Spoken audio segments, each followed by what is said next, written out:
ये कहानी है एक ऐसी लड़की की जो पैसों की कमी की वजह से अपना धंधा शुरू कर देती है और कुछ ही दिनों में बहुत सारे पैसे कमा लेती है, लेकिन उसके साथ कुछ ऐसा होता है जिसके बारे में उसने कभी सोचा भी नहीं था। तो मूवी की शुरुआत में हमें मैमू नाम की लड़की को दिखाया जाता है। वो अच्छे से तैयार होकर अपने बॉयफ्रेंड से मिलने के लिए जाती है। साथ ही वो अपने बॉयफ्रेंड से बहुत ज्यादा प्यार करती है जिसका नाम नैनू है। वो दोनों आपस में बातें कर रहे होते हैं। तभी मैमू कहती है कि मुझे बहुत ज्यादा डर लग रहा है, जिस पर नैनू से कहता है कि इसमें डरने की क्या बात है, तुम्हें ये काम केवल 15 दिन के लिए ही करना है। अब मैमू अपने बॉयफ्रेंड से बहुत ज्यादा प्यार करती थी और उसके लिए किसी भी हद तक जाने के लिए तैयार थी। अब नैनू को कुछ पैसों की जरूरत थी, जिस पर वो उसे डांस क्लब में काम करने के लिए कहता है और उससे जो पैसे आएंगे उससे हम शादी कर लेंगे। और ये कहकर नैनू वहाँ से चला जाता है। इतना सोचने के बाद मैमू इस काम को करने के लिए तैयार हो जाती है। अगले दिन मैमू एक क्लब में जाती है जहाँ वो क्लब की ओनर कोलेट से मिलती है। कोलेट उसे ऊपर से लेकर नीचे तक घूरने लगती है और कहती है जितना तुम्हारे बारे में बताया गया था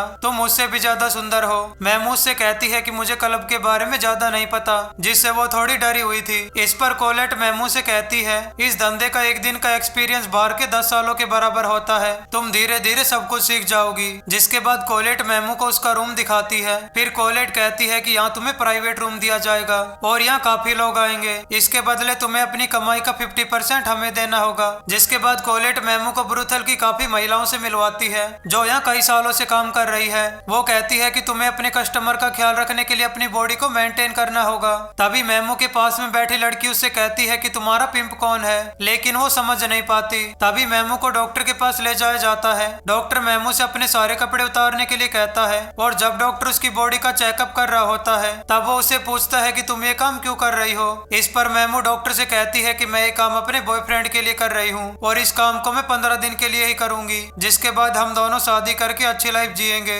अगले दिन कोलेट सभी से मैमू को पेपरिका नाम से इंट्रोड्यूस करवाती है, जिसका सीधा मतलब होता है लाल तीखी मिर्च, क्योंकि पेपरिका सुंदर होने के साथ साथ बोलने में काफी तेज थी। पेपरिका के ब्रोथल में आते ही उसे अपना पहला क्लाइंट मिलता है, जिससे कोलेट बहुत ज्यादा खुश हो जाती है। पेपरिका अपने क्लाइंट को सर्विस दे ही रही होती है, लेकिन वो बीच में ही रुक जाती है, जिससे कोलेट को उस पर बहुत गुस्सा आता है और वो पेपरिका को आखिरी वार्निंग देते हुए कहती है आइंदा तुमने ऐसा किया तो मुझसे बुरा कोई नहीं होगा। इसके बाद पेपरिका खुश रहने लग जाती है, क्योंकि ब्रोथल में जो भी क्लाइंट आता था वो पेपरिका को ही पसंद करता था, जिससे वो 15 दिन के अंदर 50 लोगों के साथ कार्यक्रम कर चुकी थी। इससे उसके पास बहुत सारे पैसे हो जाते हैं। कोलेट भी पेपरिका से बहुत खुश होती है, क्योंकि पेपरिका ने पिछले कुछ दिनों में ब्रोथल पर 4 चांद लगा दिए थे। पेपरिका की सुंदरता को देख वहाँ पर मौजूद लड़कियां भी उससे सर्विस लेती है। जैसे ये बात मैमू कोलेट को बताती है, ये सुनकर कोलेट को बहुत अच्छा लगता है। इसके बाद वो भी मैमू से सर्विस लेती है। एक दिन मैमू की दोस्ती अपने क्लाइंट से हो जाती है,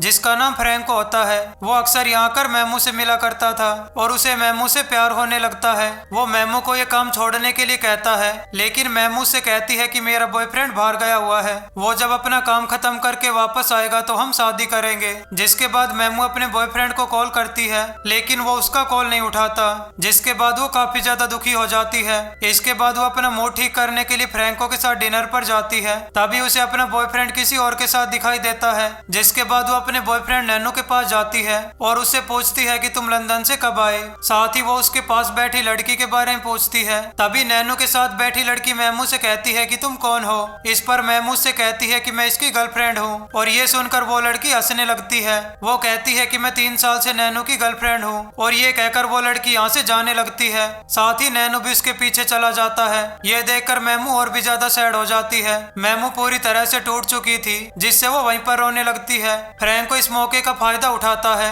और उसे अपने घर पर लेकर जाता है। जिसके बाद दोनों करीब आते हैं और वहीं पर कार्यक्रम करने लगते हैं। सुबह पेपरिका उसके लिए ब्रेकफास्ट लेकर आती है। तभी फ्रैंको उसे बताता है कि मैं जल्दी कैप्टन बनने वाला हूँ और फिर वो पेपरिका को अपनी वाइफ बनने के लिए कहता है, लेकिन पेपरिका उसे मना कर देती है। वो फ्रैंको से कहती है कि मैं अभी भी ब्रोथल में काम करूंगी, लेकिन सिर्फ अपने लिए। अगले दिन नैनू पेपरिका से मिलने के लिए जाता है और उससे कहता है कि मुझे तुम्हारी कमाई का 60% चाहिए। इस पर पेपरिका उसे जेल भेजने की धमकी देती है। तभी नैनू से कहता है कि मैं तुम्हारा पिंप हूँ। इसके बाद हमें पता चलता है कि नैनू बहुत ज्यादा घटिया लड़का है, जो सीधी सादी लड़कियों को प्यार के जाल में फंसाकर उनसे ब्रोथल में काम करवाता है ताकि वो उनकी कमाई का 60% ले सके। ये सुनकर पेपरिका बहुत ज्यादा डर जाती है और कोलेट से मदद मांगती है। इस पर कोलेट उससे कहती है कि मैं तुम्हारी मदद जरूर करूंगी। अगले दिन एक लड़की का पिंप उसे बहुत बहुत ज्यादा मारता है क्योंकि उसने अपने पिंप को कमीशन नहीं दिया था। ये देखकर पेपरिका बहुत ज्यादा घबरा जाती है और डिसाइड करती है कि वो इस ब्रोथल को छोड़कर चली जाएगी। अगले दिन पेपरिका उस ब्रोथल को छोड़कर चली जाती है। वह रास्ते में उसे वो आदमी दिखाई देता है जिसने उस लड़की को मारा था। वो आदमी पेपरिका को देख लेता है और वहीं पर उसके साथ जबरदस्ती करने लगता है, जिसके बाद हम पेपरिका को उस आदमी के साथ देखते हैं। वो आदमी पेपरिका से कहता है कि मैं तुम्हें एक अच्छी एक्ट्रेस की जॉब दिलवाऊंगा, लेकिन पेपरिका उसे मना कर देती है क्योंकि उसे किसी पर भी भरोसा नहीं था। जिसके बाद हम पेपरिका को देखते हैं, वो नौकरी के लिए क्लब में जाती है, लेकिन क्लब का ओनर पेपरिका के साथ गंदे तरीके से व्यवहार करता है और उसे मना कर देता है क्योंकि पेपरिका के पिंप ने उसे नौकरी देने से मना कर दिया था और वो उसे कमीशन चाहता था। पेपरिका के पास कोई रास्ता नहीं था, इसलिए वो अपने पिंप के कहने पर नए ब्रोथल में काम करने लग जाती है और पूरी तरह से उसके जाल में फंस जाती है। वो एक सिटी में काम कर रही थी, जिस वजह से उसके पास अमीर लोग आ रहे थे और वो पुराने ब्रोथल से कई गुना पैसे कमा रही थी। अब पेपरिका बहुत ज्यादा खुश रहने लगी थी, लेकिन एक दिन वह काम करने वाली लड़की की मौत हो जाती है। ये देखकर वो काफी ज्यादा डर जाती है। वो सोचने लगती है कि ब्रोथल में काम करते हुए उसके साथ भी ऐसा ही होगा। इस पर एक बूढ़ा आदमी उसे समझाते हुए कहता है कि तुम्हारे साथ ऐसा कुछ नहीं होगा। फिर एक दिन पेपरिका को फ्रैंको दिखाई देता है और वो उसे देखकर बहुत ज्यादा खुश हो जाती है। इसके बाद दोनों इंटीमेट होते हैं। फ्रैंको उससे कहता है कि मुझे कुछ पैसों की जरूरत है, तभी पेपरिका उसे पैसे देती है। फ्रैंको उससे कहता है कि मैं ये पैसे तुम्हें जल्दी वापस लौटा दूंगा,